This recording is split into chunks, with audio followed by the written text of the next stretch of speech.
দেশে যে এত বন্যা হয়ে গেছে, মানুষের গরু ছাগল সব কিছু ডুবে যাচ্ছে, বৃদ্ধ মা বোনরা সবাই থাকার জায়গা নেই।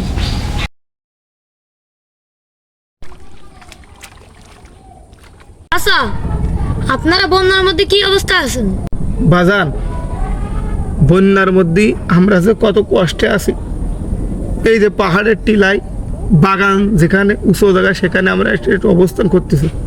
সব জায়গা পানি আর পানি, সব জায়গা পানি আর পানি। সব থেকে বড় কষ্টের কথা কি, এই সময় আমাদের সহযোগিতা করার জন্য চরমোনার ইসলামী আন্দোলন তারা সহযোগিতা করতেছে। তোমার যে ফায়ার সার্ভিস, সেনাবাহিনী, তারাও সহযোগিতা করতেছে।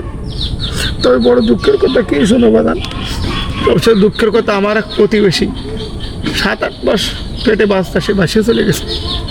মুরব্বীকে ধরার মানুষ নেই, আর গরু ছাগলের কথা তো কলাবি না।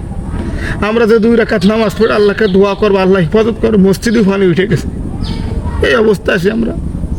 আল্লাহকে দোয়া করে আল্লাহ যাতে আমাদের এই হিফাজত করুক।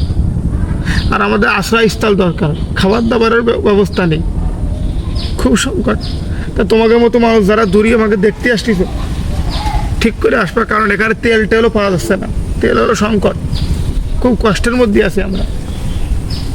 যদি আর এই কষ্টটা ভারতের কোনো ফারাক্কা নদীর বাঁধ ভাঙার কারণে হয়, আল্লাহ তাদের যাতে ধ্বংস করে দিই। আর যদি আল্লাহর পক্ষ থেকে বন্যাটা হয়, তা আল্লাহকে আশ্রয় চাই, আল্লাহ তুমি আমাদেরকে হিফাজত করো। বহুত কষ্টতে বাজান, অবশ্য হাসপাতালে আমি চলে গেছি বাজান, এই টিলার পরে এসে একটু কথা করছি, বহুত কষ্ট আসছে।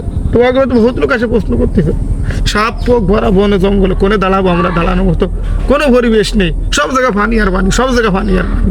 আপনারা যারা সহযোগিতা করার জন্য আসতেছেন, তারা ওষুধ সাথে নিয়ে আসবেন, মোমবাতি নিয়ে আসবেন, খাবার পানিও আনবেন। আসলে খুব সমস্যা, এবং বিশেষ করে অনেক সংগঠন, ইসলামী আন্দোলন সহ হিফাজত ইসলাম, ফায়ার সার্ভিস, সেনাবাহিনী, আরও বিভিন্ন স্বেচ্ছাসেবক টিম সহযোগিতা করতেছে।